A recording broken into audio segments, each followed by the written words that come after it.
this clean-cut gentleman. Sorry, I had to start with that. He's from Brunel, and his ambition is to become a stand-up comedian. Right now he's a sawmill worker. You can see that transition happening smoothly. Anyway, I want you to give me a pretty short round of applause for my friend Tom Bassett.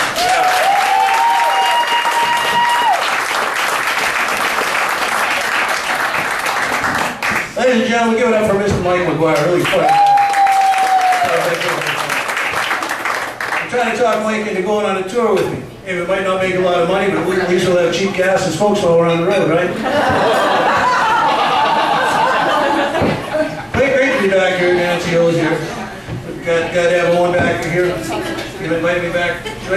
First thing you notice when you get to Nancy O's, you got very attractive waitresses. Very good looking girls. Yeah. Yeah, you notice that, didn't you? Yeah. See, they got a little rule around here. In order to get a job as a hostess here, you have to be as pretty as Owen. Trying to set the bar, buddy. Yeah, like Mike told you, I'm from a little town down the road, Quesnel. Yeah. Listen, everybody drives through Quesnel, right? That's what you do, you drive through. And you might stop at Tim Hortons on the way, where they don't have a drive-through. We're the only bloody Tim Hortons doesn't have a drive-through. But a block away, we got a drive-through liquor store. That'll make up for it. Yeah. That kind of town. The trouble is, it seems to be a bit of a magnet for drunk drivers, and about once a year somebody drives right through the damn thing. We've got another liquor store on the west side of town that takes Canadian Tire money. Oh yeah. Now where else can you buy a snowblower, cash your Canadian Tire money, get drunk enough to take your foot off all in the same day? Yeah. That's my kind of town. Right? I went down to Vancouver this year, hit the Big Smoke, did some shows down there. I took my son with me, he's 13 years old. I had a night off, so him and I were just out at a late dinner, walking along English Bay on the seawall, having one of those nice times, right? So I put my arm around his shoulder, he hooked his arm around my waist. We're walking along, I see this old couple looking at us and smiling. So just when we walked by, I looked down at Jack and I said, "So is your dad still mad about us hanging out together?"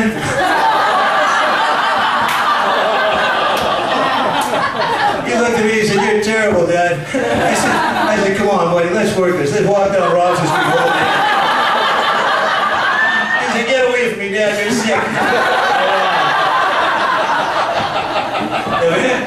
Vancouver's a different kind of place to play when you're used to this, right? And all my buddies told me, you're going to hit a set sometime, but people just aren't going to like you. Your stuff isn't going to go over, you're going to hit dead air.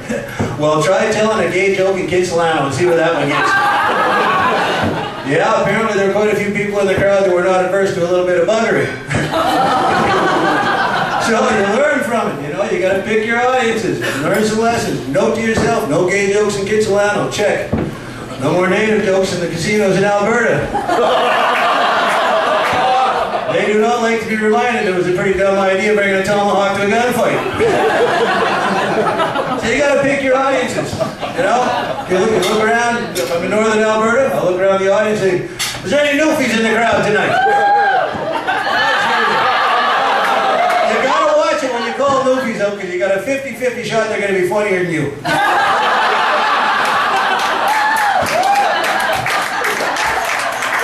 And if I'm in Quesnel, I look around the audience and I say, "So, does anybody here work at Walmart?" Gold. But I'm here at Nancy O's and I'm looking around and all I can think of was, God damn, you get some good looking women in here. Look at them. Look at this table here of gorgeous women. Hey, is there any Italian girls in the crowd tonight? No? I like Italian girls. That was good. I like Italian girls. Have you ever made out on a couch that was covered with plastic?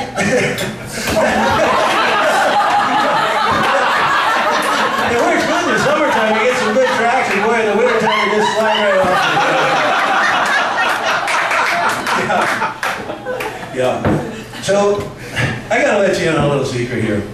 See, the thing is, I'm not a biker. You thought I was a biker, didn't you? Hell, I'm too chicken shit to even get on a motorcycle. But I figured, hey, I'm coming to the crime capital of Canada. I'm going to dress appropriately, right?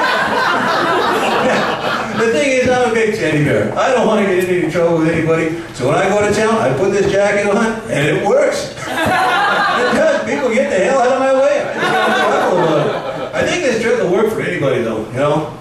That might not work for Mike. Mike. He dresses pretty conservatively, right? Then again, he's native, so everybody already thinks he's in a gang anyway, right?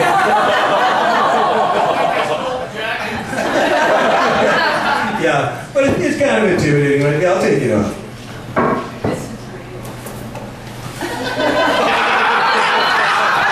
Hey, see, this is a big old teddy. So I go to the gym once in a while, and I've been going there for over 20 years, so that makes me the old man of the gym, right? Yeah, I'm the old guy that the young guys can come up and get a hand with and that. And I don't mind that, because in return, I get to hang out with these young studs and hear about all the crazy shit they pull off. Don't let this choir boy look fool you. I was quite a character in my day as well. But these young guys, like whenever I pull something off and I'm telling the story, it usually starts off with, see, I got this buddy. You tell stories like that too? Yeah. Yeah, not these guys. They let it all hang out. Man, I was down in Vancouver. I've got this chick up in my room, and I got her shirt up, I'm licking and sucking away on her nipple, and I realized it's not her nipple, it's a boil. Why the hell did you tell me that? I mean, really, you know I'm going to throw it back at you sometime, right? So one day, this gorgeous girl comes into the gym, right? I'm the old guy in the gym. I'm going to sit back and watch the show. It's funny. All these young guys, they're strutting around, all pumped up, all swollen up like a wedding cake, veins popping out all over the place. And finally, one of the guys, he scoops a date with her. And good for you, young fella. So Monday morning, everybody's waiting in the gym. He comes in and he gets the report, right? I'm within earshot. I'm listening. Yeah, the young guy says, so how was she? I said, well, she had a beautiful body. It was lots of fun taking her clothes off. And man, once we got in the sack, it was so boring I thought I was making love. I said, what? You ungrateful little bastard. You know, how can you do that? So I'm down in the gym in Vancouver, and I tweak my shoulder, right? But I figured, hey, you're not in Quesnel anymore, you're in Vancouver. You can get a massage therapist. They advertise in the paper, I seen the ads. Should be able to find them. So I went and got myself a massage therapist. Yeah. I know what you're thinking. I didn't get that kind. I got the type that speaks English. What a waste of a Cialis that turned out to be. So, I get a hard time about the way I look. People always want to play that game with me. Hey, you know who you look like? You know who you look like? I hate that fucking game. You look like that guy from the movie The Wrestler. You know Mickey Rourke? Oh, ain't that a compliment? Story about a washed-up old wrestler, old guy that's seen better days with some bad habits and poor impulse control. Okay, I'll give you that one. The one I hate is Dog the Bounty Hunter. You look like the dog. No, I don't, okay? The little shit's this big. He's got hair extensions and high-heel boots. You see him running behind the other guys. He looks like a little Shetland pony trying to keep up with the big dog. I gotta tell you, I like big breasts as much as the next guy, but those aren't breasts, those are udders, okay? I get a lot of nicknames too. Nicknames are fun. I get this native guy I work with, he calls himself the Hawk. They call his dad the Eagle, his little brother the Sparrow. So I say to him one day, I said, Silly, if they call you the Hawk, your dad the Eagle, and your little brother the Sparrow, what do you call your sisters, the Swallows? You thought it was a lot funnier than he did, I'll tell you that.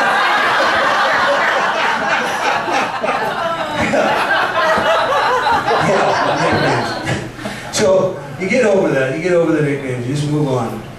So, but the guys I work with, you know, I like everybody like to give themselves their own nickname. Hell, I'll be Thor, God of Thunder. Yeah, you think my buddies at work are going to give me that? Not a chance. Hey, Woodstock, get your ass over here, we got some heavy shit we got to lift here.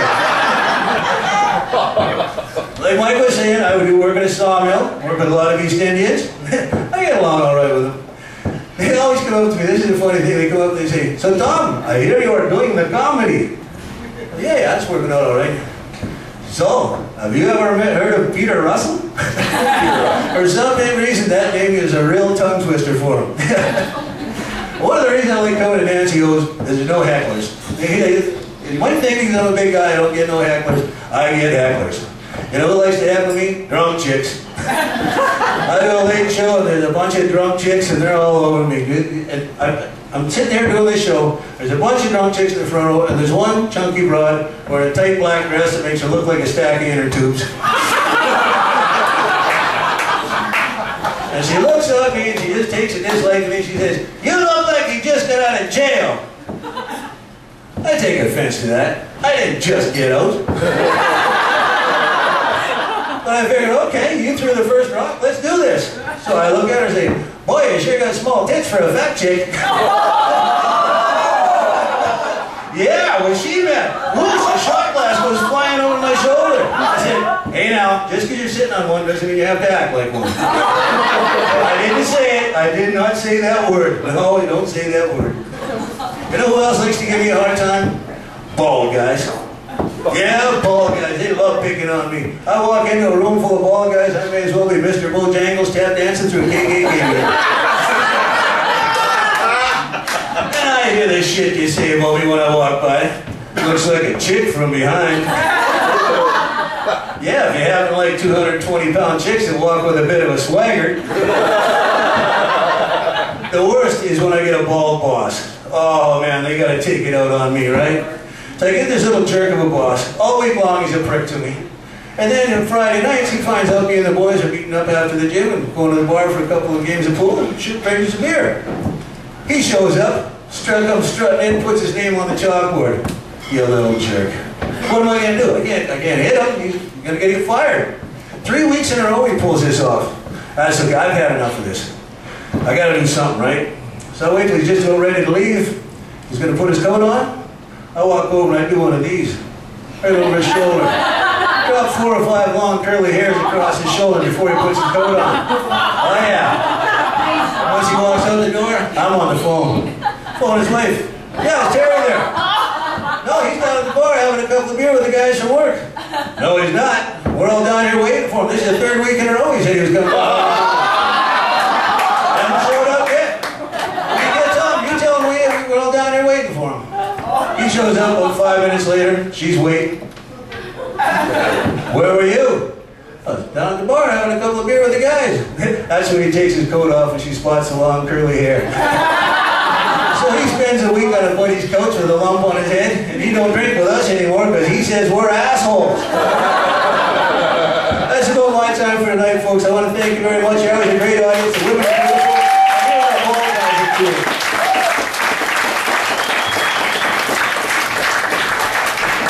Tom Bassett, everybody.